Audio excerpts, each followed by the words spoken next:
ইন্দোনেশিয়ার বর্নিও দ্বীপে চলছে বড় বড় অবকাঠামো নির্মাণের কাজ। তোড়জোড় চলছে সম্পূর্ণ একটি শহরকে সরিয়ে আনার। প্রায় শেষ হওয়ার পথে প্রেসিডেন্ট প্যালেস থেকে শুরু করে অন্যান্য প্রশাসনিক ভবন নির্মাণের কাজ। ইন্দোনেশিয়ার রাজধানী স্থানান্তরের জন্যই এ মহাযজ্ঞ। ইন্দোনেশিয়ার বর্তমান রাজধানী জাকার্তায় প্রায় 1 কোটি মানুষের বসবাস।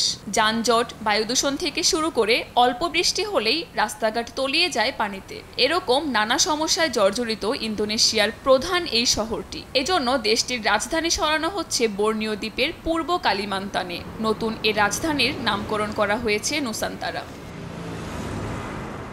রাজধানীর নির্মাণ কাজ শেষ না হলেও দেশটির বর্তমান প্রেসিডেন্ট জোকো উইদোদো কাজ শুরু করেছেন তার নতুন কর্মস্থল থেকে। সব ধরনের সুবিধা না থাকলেও তিনি তার দায়িত্বের শেষ কয়েক মাস এখানেই কাটাতে চান। এদিকে সামনের মাসে ইন্দোনেশিয়ার স্বাধীনতা দিবস পালন করা হবে নতুন এই রাজধানী শহরে। এই আয়োজনকে সামনে রেখে নির্মাণ কাজ শেষ করার জন্য আরও দ্রুততার সঙ্গে কাজ করছে কর্তৃপক্ষ। এ নিয়ে দেশটিতে চলছে সাজ রব। আমি আজ থেকেই এখানে কর্মকর্তাদের সঙ্গে বৈঠক শুরু করেছি, কিন্তু আমি আপনাদের নিয়ে যেতে পারবো না, কারণ এখনো অনেক কর্মী রয়েছেন, তারা কাজ করছেন। আমি তাদেরকে বিরক্ত করতে চাই না। পরিচ্ছন্নতার কাজ চলছে এবং সবকিছু খুব সুন্দর অবস্থায় আছে।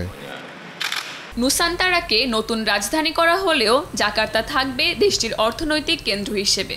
বর্তমান প্রেসিডেন্টের উদ্যোগেই 2022 সালে রাজধানী সরানোর বিষয়ে আইন পাশ হয়। তবে দূরবর্তী এই দ্বীপটিতে রাজধানী সরানো হলে সেখানকার পরিবেশের অবস্থা নিয়ে উদ্বেগ প্রকাশ করেছেন অনেকে। সমালোচকরা বলছেন সেখানকার জীববৈচিত্র্য হুমকির মুখে পড়বে। স্থানীয় বাসিন্দাদের ঐতিহ্য ও সংস্কৃতি হারিয়ে যাওয়ার আশঙ্কাও করছেন অনেকে।